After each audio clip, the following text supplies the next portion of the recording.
Welcome back to the Hill of Roses, where we come once again to celebrate the best contributors to our independent policy movement for progress to bring power to people like you. On the program today, we got to talk to Mr. Wabbit, otherwise known as Isaac, and we got to talk to him about, a wide variety of issues from how he got inspired into politics, what led him to being able to join the Andrew Yang campaign. We also talked about, what are some of the barriers that young people are facing to get involved in politics, what we can be doing to try and, make politics more fun overall so that we can get more young people and just more people in general involved. And then finally, some recommendations for the Andrew Yang campaign as we try and grow this movement into 2022, 2024, and beyond. It was a really exciting conversation getting to talk to him. And so I know all of you, especially the Yang Gang out there, are really going to love this episode. So I hope you'll all join me. Let's get into it.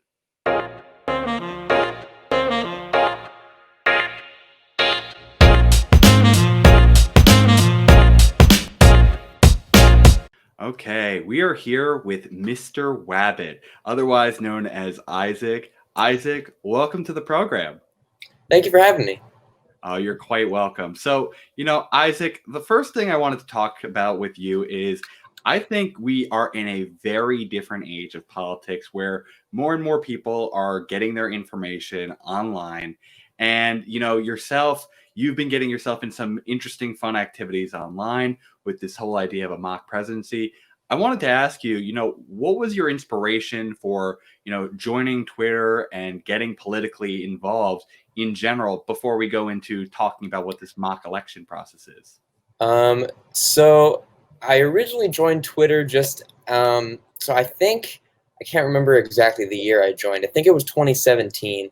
I was a freshman in high school, and I initially joined Twitter for like video game news and things like that, just like to keep up with like YouTubers and stuff.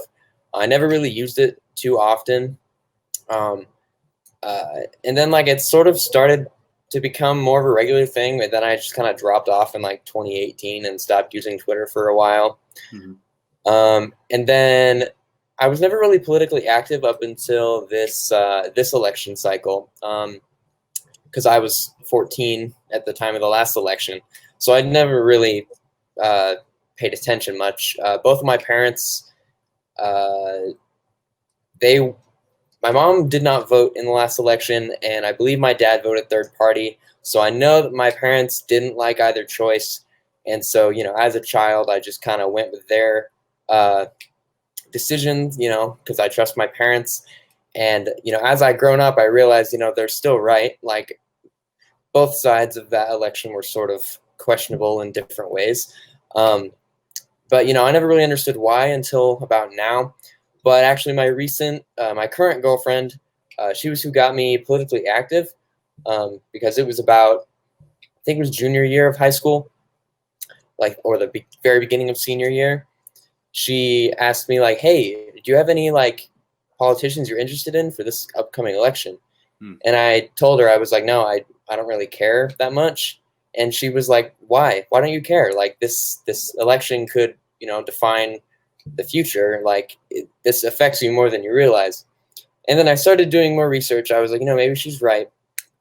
She initially was a big fan of Tulsi Gabbard, and I sort of just went along with her, and I was like, yeah, I really like Tulsi. And then I started doing more research because I wanted to know more candidates. And so to fall asleep, I listen to podcasts. It's sort of a strange thing I do. And I was listening to the H3. I was listening to the H3 podcast, and one time I woke up at like 3 a.m. and I heard this weird episode of some guy who said he wanted to give everybody $1,000 a month, and I was like, this guy's crazy. There's no way he can make this work. And then later in the day, I just sort of started thinking about it, and I was like, that guy's crazy. Like, how does he think this can work? And so I did more research. And then about a month later, I was like, you know what? I'm into this guy. I like him. And then that was my first day that I tweeted about it. I said, I think this Andrew Yang guy can really make this thing work. And so from then on, I've just been a member of the Yang Gang, as you call it, Mhm. and I just sort of went from there, and now look where I'm at. Yeah. So I'd love to ask you, what that like first thought of why it seemed so crazy. Because I think a lot of people kind of went through that process. I happen to be one of the weirdos who actually liked it before this cycle. But I wanted to ask, what was that like moment for you where you're like, this isn't crazy, this is actually necessary? What was that moment for you? So originally, I thought, this is way too expensive. There's no way we can make this work. There's no way we can, get all the corporations and everybody to pay for this. The VAT tax is regressive, things like that. And then I went onto his website, and he had very detailed like proposals, and like the math and everything was there. And I looked at more interviews, and I watched a YouTube video. I don't know how to pronounce their channel name still. It's like Kurzged You something. basically went down the rabbit hole a little I bit. went down the rabbit hole, Yeah. and I like did a lot of studies. I read a lot of studies, and uh, it just immediately clicked. I was like, this is something we need, because of all these people who are living paycheck to paycheck, and all these homeless people, and all these people that are on welfare, and that's not really working for them. And I think that was really the moment where it clicked for me. I think that makes a lot of sense to me. I had some of those similar reservations myself. As you had mentioned, that was one of the reasons that I was a little bit not on board at first. You have to do a lot more research before you just say, oh, flat tax is regressive. Got to combine it Yeah. with the redistribution system. And likewise, some of the welfare concerns were also what I had as well. But you're absolutely right. There's big flaws in that, safety net that has just holes in it Mhm. compared to just building an economic floor. I'd love to ask you, as you started to become more political online, what was your first experience like, specifically let's talk about Twitter, of how the political scene was, and how, do you feel like it's any different today compared to when you first started engaging in politics? I would say today it's very different, essentially because, the general election is coming up now and the primary's over. Um, and I will say there's a big difference in social media platforms. Like on Facebook, it seems to be very conservative leaning. On like Instagram, Instagram's different because it's all user, uh, I don't know. But Instagram and Twitter I've seen are very left leaning at some points, but they're still decently fair. Same with Facebook. Um, and I think now, at least me, I've had worse experiences with people who are more ideologically similar to me than Trump supporters, actually, Hmm. because in my experience in the leftist community, there's a lot of gatekeeping that goes on. Yeah. They're I've been called fascist. I've been called I've been called every name under the sun just for not being as left as some other people, and I have no problem with the other people who are further left than me, further right than me. I don't care what your ideology is as long as you understand the problems and can compromise on ways to get there. Like I have no problem with like anarchists. I have no problem with communists. I have no problem with anybody like that. It just it's a little off-putting when there's all that gatekeeping that goes on. I think gatekeeping doesn't help at all. Like it doesn't get them anywhere. So I don't know. So I'm curious, do you have any theories of why you think the left gravitates more to this like gatekeeping? Because I will agree in my own anecdotal experience. I don't know if you actually dug into the numbers, how true that is. That might be you get more interaction with the left because you are more to the left and so you see the negativity more often. Do you believe it's more just like the bubble that you're in, or do you believe there is something emblematic about left politics that lends itself to gatekeeping? I think it's some way in a mix of both. Okay. Because the bubble I'm in, a lot of the people I follow are anarchists and things like that, and they just want to burn it all down. But I acknowledge that not a lot, or not all the leftist communities like that, and not all of them resort to insults and things. But even when you think about it, or when you research it, the leftist ideologies, a lot of them involve burning it all down and burning down the system of capitalism. And some of them, I believe, are justified. They have good reasons for it. A lot of them go a little too far, and some of them, and I have this problem with people using a Stalin quote, saying that social democracy is the moderate wing of fascism or something like that. Yeah. I hate that quote so much. Me too. But I think it's a mix of both, because a lot of leftist ideologies stem from the hatred of capitalism, which is completely justified in some ways, but also the bubble I'm in is inherently anti-capitalist. So who knows? Yeah, I think there's definitely some in between area, because I do think you are right. There's this fundamental resistance to what the existing status quo is. And so that's going to bring out a little bit more radical measures to try and completely overhaul the system. But it also might just be an exposure, issue. And, Yeah. this might be a difficult question because, as you said, you've now been in the political scene for like 2 years, most of which has been online. But I wanted to ask if you think the internet is making politics, better? Like, are we making progress faster because of it? Do you think it's causing more problems? Like, what do you think overall, like, the internet's impact has been on politics? Obviously, you haven't had the non-internet age to compare it to, but do you have any gut feeling of how it's impacting our politics? Well, I think it's definitely been a force for good, at the expense of some other things. Like, I think my generation, the Gen Z generation, is becoming a lot more interested in politics because of the internet. Like, we have TikTok people who are reserving tickets to Trump rallies they're never going to go to. They're all going out to protest, and they're all doing all these crazy things. And I have never seen anything like it. But again, I have no prior knowledge of anything before me. I think it's definitely becoming something good, but also at the same time, it leads to a lot of misinformation and a lot of misinformation that goes around because of the internet. Fake news is a real, very real thing.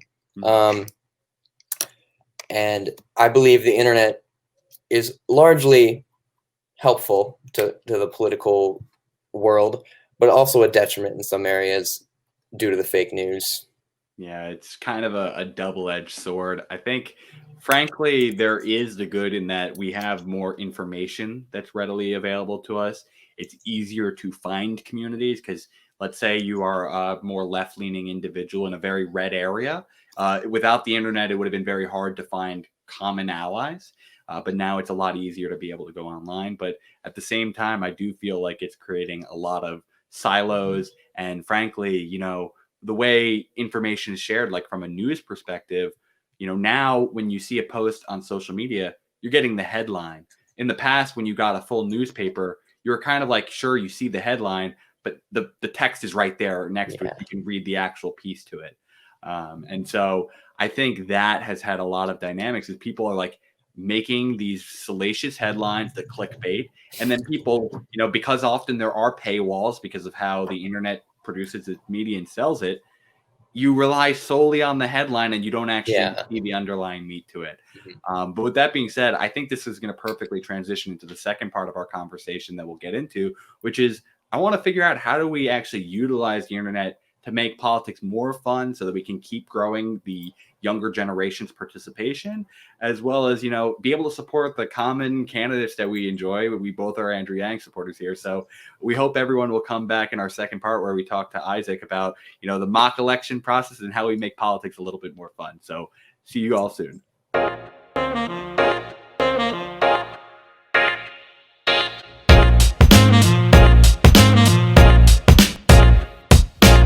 Okay, we are back with Isaac, otherwise known as Mr. Wabbit. So I think we have to finally address the name, Mr. Wabbit. And I think one of the themes I really want to get at is how do we make politics more fun? And I think one of the activities you've gotten yourself involved in online is this idea of a mock presidency. I wanted to ask you, how did you find out about this, and what inspired you to want to get involved in that type of a process? I honestly don't even remember how I found out about it. I think it just randomly showed up on my timeline one day, and I think it was someone I was following retweeted a tweet from the main account. And I was at work, I was on my bathroom break, and I was on my phone, and I was like, this might be fun to just try. Maybe I can do it. Um, I sat down and registered, um, and I was all ready. And I already had like an alliance with like 3 people, like 20 minutes into me registering, and I already had like my main target I wanted to go after. I was planning like attack ads, and then he dropped out 40 minutes later. It was crazy. Um, but it's definitely a really fun thing to do. Um, and I'm very glad that I started. Yeah. So, can you explain for the people out there what is even a mock presidency? Like, how does this stuff work? And do you think this should be something that grows, or do you think like now that you've gone through it and you're the now president of it, like, do you think there are drawbacks? Like, what do you feel is your relationship to that idea of a mock presidency? So I've gone through the process twice now. I've ran in two, and I lost the first one. Came in second place by like 7 points or something like that. But I think it's very interesting, and it actually helps. It helped me develop a lot of my personal beliefs, because when I started, I was just sort of I considered myself just a Democrat, and now that I'm like at the end of it, and I've won, I've developed my ideology. I now consider myself a social democrat, Hmm. things like that.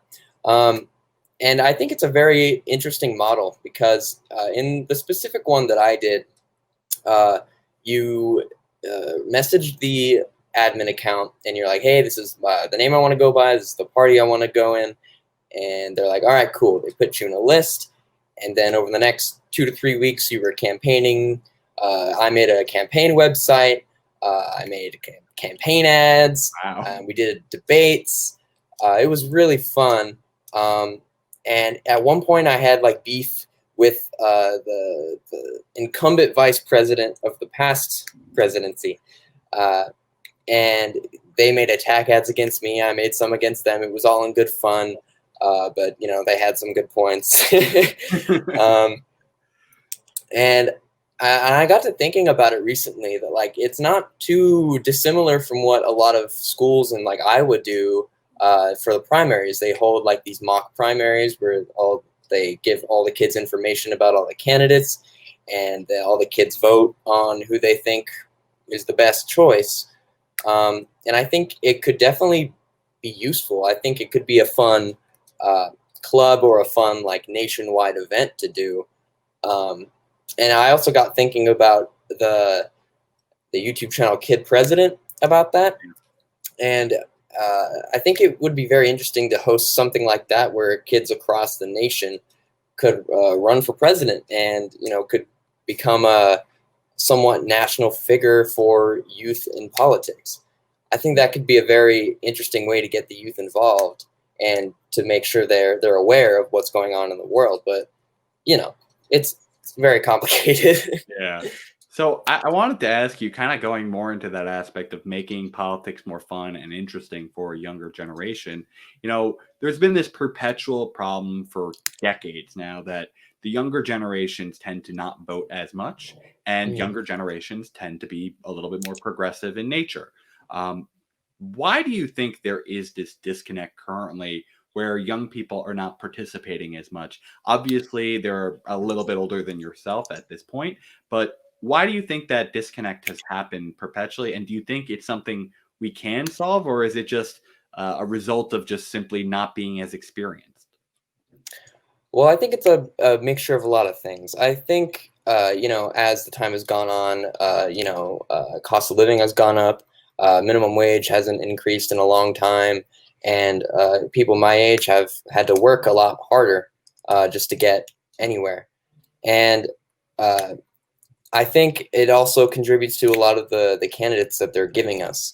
Like a lot of the younger generation, as you said, is a lot more progressive, and when they see someone like a Hillary Clinton or a Donald Trump, they're not enthralled by that. they would rather have a Tulsi Gabbard, an Andrew Yang, a Bernie Sanders, or a Tom Steyer even, and they feel so left behind because of all the candidates are throwing at us. They're not giving us what we want, and so we decide to just protest by not voting. And I think that it detriments a lot of the process. Even if you don't like the candidates, I think it hurts the country and the political process in the long run. But I think it's a mixture of all those things, because maybe we can't go out to vote that day because we have a shift in the morning, or we work a 12-hour shift, or we have school, or we have an emergency come up. Voting can't always be our main priority because there's so many other things going on in our lives. And so I think it's we should make it a bigger priority, but there's a lot of things we need to fix before we can do that. Yeah, I certainly agree with you on the economic condition that our generation is facing makes it so that you are needing to put in more work hours to have the same livelihood that your parents' generation had. And so I wanted to ask you, do you think there are specific ways we can be appealing and making it seem more important to people? Because I think, especially with the non-voter comment, I think a lot of people that are in the younger generation have become incredibly cynical. They feel like we keep getting these bad options. And so they say, our votes don't even matter. Why even bother? Like, what do you try and tell the people who are considering not voting right now for why they should still vote? Well, in 2016, I'm sure a lot of these people have seen the graphic that says if did not vote was a candidate, they would have won the election. I think it was 45% of the country didn't vote. It could be different. But I honestly think voting reform is a big thing that we need to do, like ranked choice voting, star voting, things like that. Even that, just implementing that one simple policy could very greatly change the voting block and who decides to vote and what candidates win. And but even then, if we don't have that, we still need to encourage people to vote for who they believe in. If it doesn't matter if it's a third party, doesn't matter if it's libertarian, doesn't matter if it's independent. You could write in, I don't care. Vote for who you want to. And I think all the voter shaming that goes on, it's like, oh, you're voting for Howie Hawkins. That's a vote for Donald Trump. It's not. And it's very toxic, and it's a very stupid mentality that I hate that a lot of people have, because it's detrimental.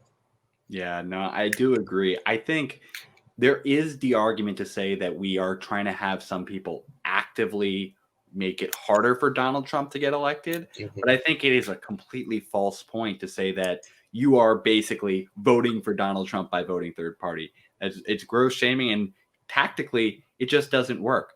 Like a lot of the times, in my opinion, it's for people who just want to posture and self-aggrandize and feel better about themselves more than they actually want to change minds. And so, I think one of the things that might have bonded us for why we kind of liked Andrew Yang is he didn't try to specifically attack other people or demonize people or shame people from different beliefs. I wanted to ask you, how do you feel like we can best hopefully grow that movement going forward to reach, again, the younger generations, as well as, frankly, we also need to get some older people because that was his biggest weakness from this past primary. What do you think the Yang Gang movement should be considering doing from now until 2022 and 2024? Well, there's a lot of big things that need to happen. I actually answered a question about this from someone on Twitter, Cinnamon. I don't know, Strawberry Baby. I don't know what her ad is anymore. Right. She changes it like every 2 weeks.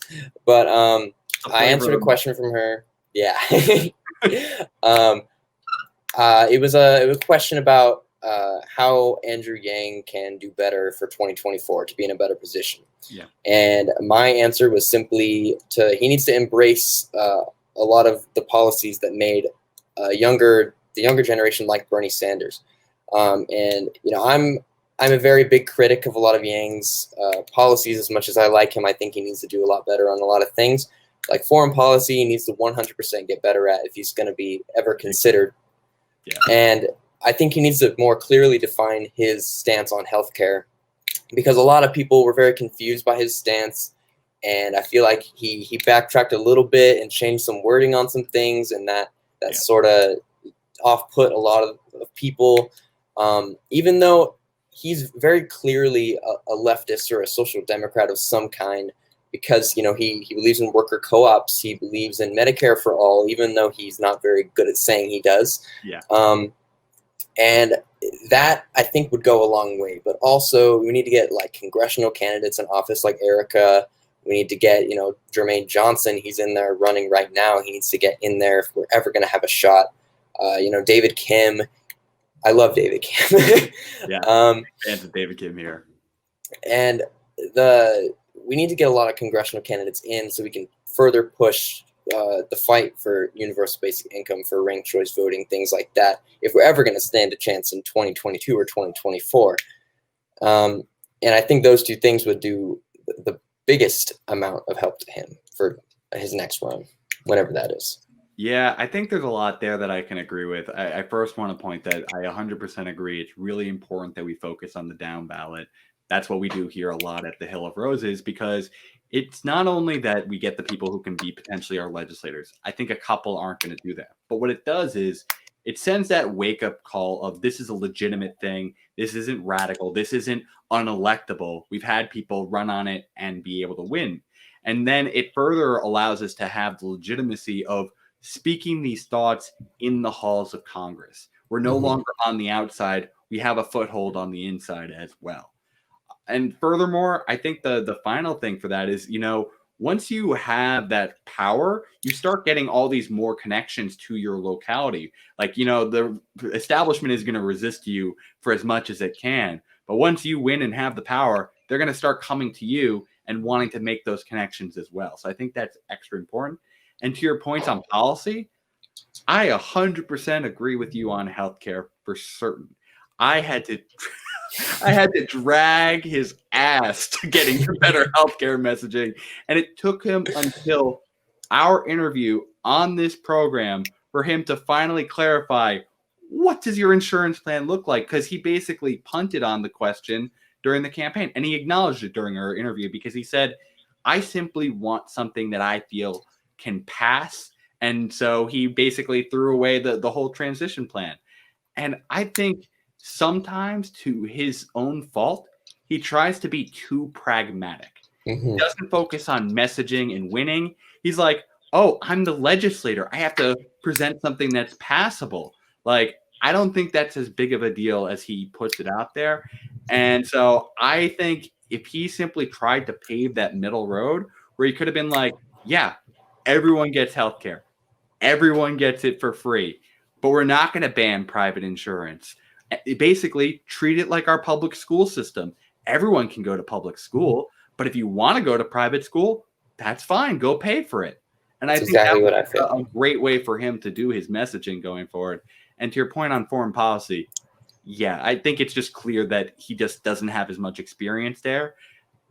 I don't know if that's going to be like the swing point. Like, I personally would love him to become a little bit more anti-imperialist, but I don't know how much that'll impact the election. I'd love to ask you the final question. Obviously there's things Yang could do to improve the Yang Gang, but what do you think, beyond the congressional races we talked about, what else do you think the Yang Gang itself should be doing to try and get, this movement growing further? Well, I definitely think, in addition to supporting and voting for congressional candidates, volunteering is a big thing. Yep. I personally volunteered for Yang's campaign. I did text banking, I did phone banking, and I was gonna do canvassing, but he dropped out before he got to my state, so I couldn't do that. I was getting stuff sent to my door, and I was so angry. Myself, but we were the last state to get to vote, so. Very but yeah, volunteering is a huge thing, and even if it's not an election year, I still think we should continue the fight for universal basic income. No matter if there's someone to vote for it or not, we need to continue pushing it, saying it's a good idea, saying why it's a good idea, saying what it could do, and as well as ranked choice voting. Maybe we could even get ranked choice voting passed, in the next 2 or 3 years, maybe, possibly, probably not, but we'll see. We're being a little optimistic, yeah. Yeah. But I definitely think volunteering is a huge, huge part, and advocating for all of these things is a huge part. And if, being a college student myself, I see there's a lot of volunteer work and advocacy you could do on a college campus. You could start a club. You could join student government and trying to advocate for um, environmentally friendly policies. Like I have a friend who's going to a college and she is running for student government, and she's proposing that the school should go almost completely green energy. And I feel like she's doing pretty well in her campaign. I think I saw her advocate for giving away all of the unused food from the cafeteria to homeless shelters, things like that. Getting involved in local things like colleges or local elections, or even just volunteer work, could even help boost the Humanity First movement and boost the Yang campaign in so many different ways. I think that is very important. I 1000% agree. I think to simplify it, simply get involved IRL. Like a lot of it is sometimes online advocacy, but it's super important you go to your local political, meetings, because that is where we get to meet the demographics we didn't do as well with, and we get to build up a little bit more trust by just kind of, in my opinion, you should give before you try and ask. And so I think it's important for us to try and get involved and give to the community before we ask them to try and listen and trust us. So I 1000% echo your message, Isaac. With that being said, is there anything you wanted to make sure that people can go check out if they've enjoyed hearing what you said? Are you running for re-election, Mr. Wabbit? Sadly, I'm not allowed to, but if I were, I'd win. We all know. Yeah. But I don't really have anything to plug other than my Twitter. It's at PortalPie112. That's all I really have to plug. By the time this comes out, I will have already done a Takeover Tuesday of the Yang Gang Book Club. Okay. And that's really all I have. Like I don't do anything. Okay, well, Isaac, it was a pleasure getting to talk with you and get to meet you today. I'm hoping everyone will go check it out. I think I had told you when you first came and reached out to me for an endorsement, I was like, this whole process is kind of silly. I'm going to do it just because Heidi had endorsed you. But I have to say, I think over time I've come to appreciate it a little bit more, because I think it's important that we make politics more fun. I think that's going to get more people involved in the process. And when you get more people simply involved in the process, I think we get better results. So I want to thank you so much for coming on today and being able to provide some perspective with us today. Awesome. Thank you for having me. I really enjoyed it. Thank you so much for watching today's episode of The Hill of Roses. We hope you enjoyed the conversation. If you did, please let us know by subscribing to our channel, liking today's video, and sharing the video with your friends. Also, if you want to be notified, please make sure you hit the bell when you subscribe. Finally, if you want to find more of our network's content, please go to thehillofroses.com. With that being said, we love y'all for helping the movement grow, and we hope you're staying rosy out there.